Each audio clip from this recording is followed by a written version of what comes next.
বংশালে একটি মাত্র বাসা, অর্থাৎ আমার পেছনে যে বাসাটি দেখছেন এই বাসাটি সাততলা বাসা। এই বাসার সামনের দুটি নির্মাণাধীন যে রেলিং, সেই দুটি অংশে অর্থাৎ 6তলা এবং 7তলার সামনের দিকের রাস্তার যে সামনের অংশটি সেই দিকে রেলিংটি ভেঙে পড়ে এবং বিল্ডিংটি কিন্তু নির্মাণাধীন ভবন এবং সেই ভূমিকম্প সময়ে যাদের উপরে যারা পথচারী ছিলেন তারা আসলে সাথে সাথেই মারা যান এবং তাদের মরদেহ উদ্ধার করে স্যার সলিমুল্লাহ মেডিকেল কলেজ হাসপাতালে পাঠানো হয়। এখনও মরদেহ সেখানেই আছে এবং যে 3 জন মারা গেছেন তাদের পরিচয় কিন্তু জানা গেছে। একজন হলো স্যার সলিমুল্লাহ মেডিকেল কলেজ অর্থাৎ মিটফোর্ড হাসপাতালের 52 ব্যাচের শিক্ষার্থী রাফিউল ইসলাম, এছাড়া হাজি আব্দুল রহিম এবং মেহরাব হোসেন রিমন। তারা কিন্তু এই ভূমিকম্পের সময় রাস্তা দিয়ে যাচ্ছিল এবং এই যে নির্মাণাধীন ভবনটি এটি 6তলা, 5তলা কাজ শেষ হচ্ছে, বাকি তলার যে কাজ সেই কাজগুলো চলছিল।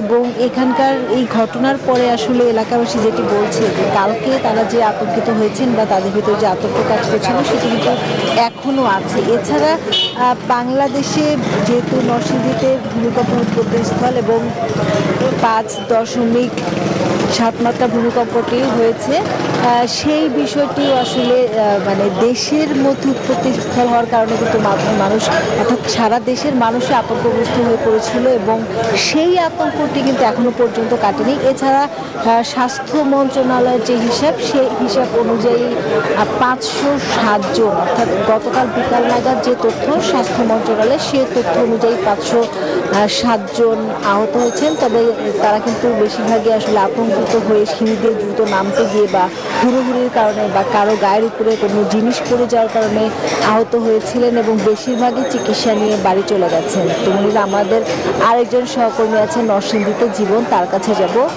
জীবন, আপনি এখন ঠিক কোথায় আছেন? আর ভূমিকম্পের উৎপত্তিস্থল যেহেতু নরসিংদী, ঢাকাতে যে পরিমাণ যে প্রভাব বোঝা গেছে সেটি নিশ্চয়ই নরসিংদীতে আরও বেশি ছিল।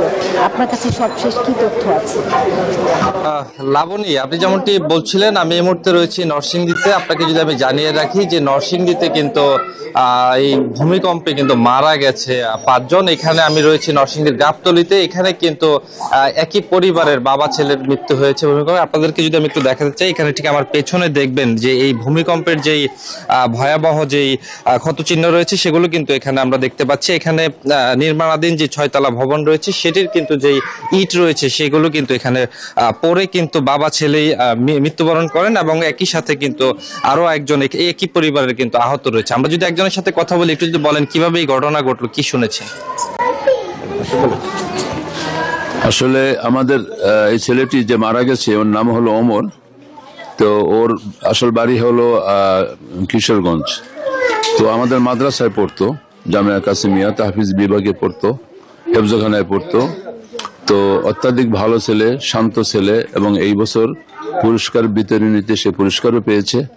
এবং ওর বাবা এবং ওর ভাই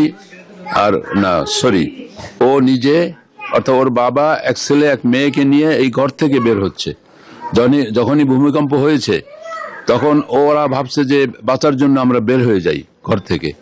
তো যখনই এই একেবারে প্রথমে দরজার থেকে বের হয়ে এইখানে দাঁড়িয়েছে, তখন পার্শ্ববর্তী একটা বিল্ডিং আপনারা দেখতে পাচ্ছেন, এই বিল্ডিং এ কিছু ইট রাখা ছিল, সম্ভবত আলগা ইট ছিল, এগুলি শক্ত করে লাগানো ছিল না। ওটা ওই ঝাঁকুনিতে, অর্থাৎ ভূমিকম্পের ঝাঁকুনিতে ইটগুলো ছিটে এই মাথায় করেছে। যেমনটি শুনছিলেন এখানে তার যে মাদ্রাসার শিক্ষক রয়েছে ওনারা যেমনটি বলছিলেন যে আসলে এই ঘটনা অত্যন্ত মর্মান্তিক এবং সকাল থেকে আমরা যেমনটি দেখছি এখানে কিন্তু একের পর এক পাড়া প্রতিবেশী থেকে শুরু করে দূর দূরান্ত থেকে মানুষ কিন্তু এখানে আসছেন এবং শোক প্রকাশ করছেন। তো সবকিছু মিলিয়ে নরসিংদী থেকে এই ছিল আমার কাছে সর্বশেষ। একই খবর জানতে চলে যাব চিটাগাঙে। সেখানে রয়েছেন আমাদের আরেক সহকর্মী নয়ন বড়ুয়া জয়, জানাবেন সেখানকার পরিস্থিতি। ধন্যবাদ হৃদয় আপনাকে। আপনি যেমনটা নরসিংদীতে ভূমিকম্পের ভয়াবহতা সম্পর্কে জানিয়েছেন, তেমনিভাবে চট্টগ্রামে কিন্তু ঝাঁকুনি তেমন হালকা ছিল না। এরকম ঝাঁকুনি কিন্তু চট্টগ্রামে চট্টগ্রামের মানুষ তেমন দেখেনি। তবে এবার বড় ধরনের ভূমিকম্প হয়েছে। সবচেয়ে বেশি আমরা দেখতে পাচ্ছি যে ঝাঁকুনি, তার কারণে মানুষের মনের মধ্যে একটা আতঙ্ক ভয় চলে এসছে। আমরা যে ভবনটি দেখানোর চেষ্টা করছি, এই ভবনটি দেখতে পাচ্ছেন চট্টগ্রামের মুর্শিদাবাদে। এই ভবনটি 6 তলা বিশিষ্ট ভবন। এই ভবনটি আরেকটি 6 তলা বিশিষ্ট ভবনের উপর হেলে পড়েছে। তো চট্টগ্রামে এরকম ঘটনা আগেও অনেকবার আমরা দেখেছি। তো এরকম বিভিন্ন যখন ভূমিকম্প হয় তখন বিভিন্ন ভবনগুলো, যেগুলো সিডিএর বিল্ডিং কোড না মেনে ভবনগুলো নির্মাণ হয়েছে অনেক আগে, সেই ভবনগুলো এভাবে হেলে পড়ছে। এই ভবনটিও আমরা দেখতে পাচ্ছি হেলে পড়েছে।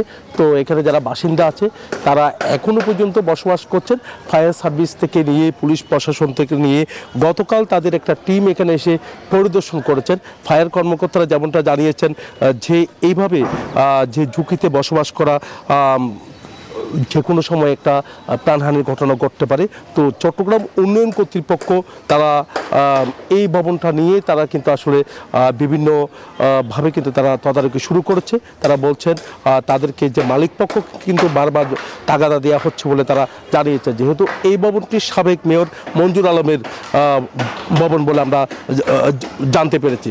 তো সব মিলে বলা যায় কিন্তু আসলে চট্টগ্রামে কিন্তু আসলে যে ভয়াবহতা দেখা দিয়েছে গতকালের যে ভূমিকম্পে, তার কারণে চট্টগ্রামের মানুষ কিন্তু অনেকটা আতঙ্কের মধ্যে আছে। যেহেতু চট্টগ্রাম ভূমিকম্পের ঝুঁকিতে আছে, ভূমিকম্প বিশেষজ্ঞ যারা আছে তারা কিন্তু অনেক আগে থেকে বলে এসছে। এই ছিল আমার এখানকার সর্বশেষ। ফিরে যাচ্ছি স্টুডিওতে মনিরার কাছে।